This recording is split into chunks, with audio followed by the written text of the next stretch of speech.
کہ جب حضرت ابراہیم علیہ السلام اللہ پاک کے حکم سے اپنی دوسری بیوی حضرت ہاجرہ رضی اللہ تعالیٰ عنہ اور اپنے نامولود بیٹے حضرت اسماعیل علیہ السلام کو خانہ کعبہ کے پاس چھوڑ گئے تھے، لیکن اس وقت یہاں پر صرف تپتی دھوپ اور صحرا تھا، اور کھانے کے لیے بھی صرف چند ایک کھجوریں اور پانی موجود تھا، جو کہ چند دنوں بعد ہی ختم ہو گیا تھا، اور بچہ بھوک اور پیاس کی شدت سے بلبلا رہا تھا، جس کی وجہ سے ماں کبھی صفا کی پہاڑی پر جاتی تھیں اور کبھی مروہ کی پہاڑی پہ، لیکن وہاں پہ نہ کوئی انسان موجود تھا اور نہ پانی اور نہ کھانے کے لیے کوئی چیز۔ اسی طرح سے کبھی وہ صفا کی طرف جاتی تھی اور کبھی مروہ کی طرف، اور درمیان میں بچے کو دیکھتی تھی جو بھوک اور پیاس کی شدت سے رو رہے تھے۔ اسی طرح سے انہوں نے صفا اور مروہ کے درمیان 7 چکر لگائے تھے، اور حضرت اسماعیل علیہ السلام نے اللہ پاک کی قدرت کے ساتھ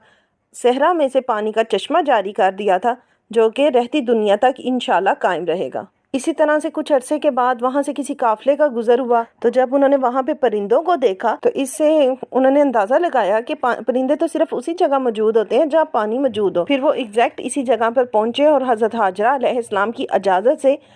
خانہ کعبہ کے ارد گرد رہنے لگ گئے، اور کچھ سال گزرنے کے بعد حضرت ابراہیم علیہ السلام نے اور حضرت اسماعیل علیہ السلام نے مل کر خانہ کعبہ کی تعمیر کی۔ اللہ پاک کو حضرت ہاجرہ رضی اللہ تعالیٰ عنہ کی یہ ادا اتنی پسند آئی کہ اللہ پاک نے اس کو حج و عمرے کا ایک اہم رکن قرار دیا ہے۔ صفا مروہ کے دوران جہاں آپ کو گرین لائٹس نظر آئیں گی، وہاں مردوں کو حکم دیا گیا ہے کہ وہ بھاگ کر چلیں، جو بھاگ کر نہیں چل سکتے وہ تیز تیز قدموں سے چلیں، لیکن عورتیں اپنی سپیڈ اسی طرح ہی برقرار رکھیں۔ ان دونوں راستوں کے درمیان میں بھی جگہ بنا دی گئی ہے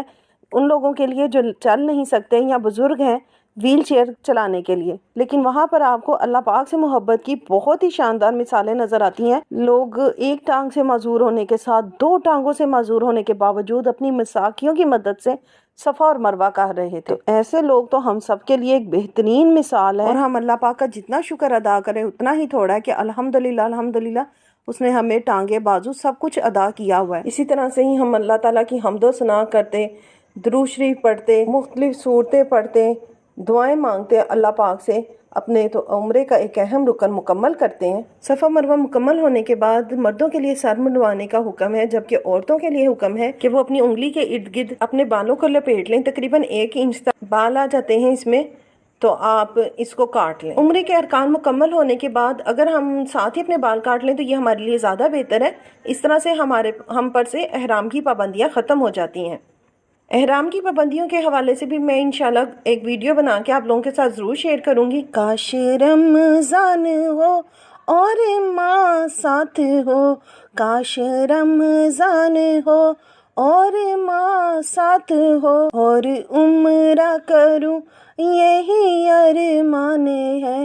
اور عمرہ کروں یہی ارمان ہے، بخش دے مجھ کو تو میرے اے خدا، بخش دے مجھ کو تو میرے اے خدا، بخش دے مجھ کو تو میرے اے خدا، بخش دے مجھ کو تو میرے اے خدا، عرض کرتی ہوں تجھ سے، عرض کرتی ہوں تجھ سے یہی ارمان ہے، عرض کرتی ہوں تجھ سے یہی ارمان ہے۔ آمین ثم آمین۔ جہاں اللہ تعالیٰ نے ماں کے قدموں کے تلے جنت رکھی ہے، وہیں پہ رسول صلی اللہ علیہ وآلہ وسلم کا فرمان ہے کہ جس نے رمضان شریف میں عمرہ کیا اس کو میرے ساتھ حج کرنے کے برابر ہی ثواب ملے گا۔ اللہ پاک سے دعا کرتے ہوئے کہ وہ ہم سب کی جائز اور دلی خواہشات کو پورا فرمائے، آمین ثم آمین۔ اور اگر اس کو بیان کرتے ہوئے مجھ سے کوئی بھی غلطی کوتاہی ہو گئی ہے تو اللہ پاک اسے معاف فرمائے، اور اس عمرے کے دوران بھی مجھ سے اگر کوئی غلطی کوتاہی ہو گئی ہے تو ہم اس کے گناہ گار اور خطا کار بندے ہیں، وہ ہماری غلطیوں اور خطاؤں کو معاف فرما کر اس عمرے کو ہمارے لیے عافیت کا ذریعہ بنائے، آمین ثم آمین۔ اور ہمیں بار بار با ادب اپنے گھر کی، اپنے نبی پاک صلی اللہ علیہ وآلہ وسلم کے روزے کی زیارت نصیب کرے، آمین ثم آمین۔ امید کرتی ہوں کہ انشاءاللہ آپ کو میری یہ ویڈیو ضرور پسند آئی ہوگی، اور اگر آپ کو یہ میری ویڈیو پسند آئی ہے تو پلیز اسے لائک اور شیئر کریں، اور میرے چینل کو زیادہ سے زیادہ سبسکرائب کریں، اور میں انشاءاللہ آپ سے کسی اور ویڈیو میں ملوں گی۔ تب تک کے لیے اللہ حافظ۔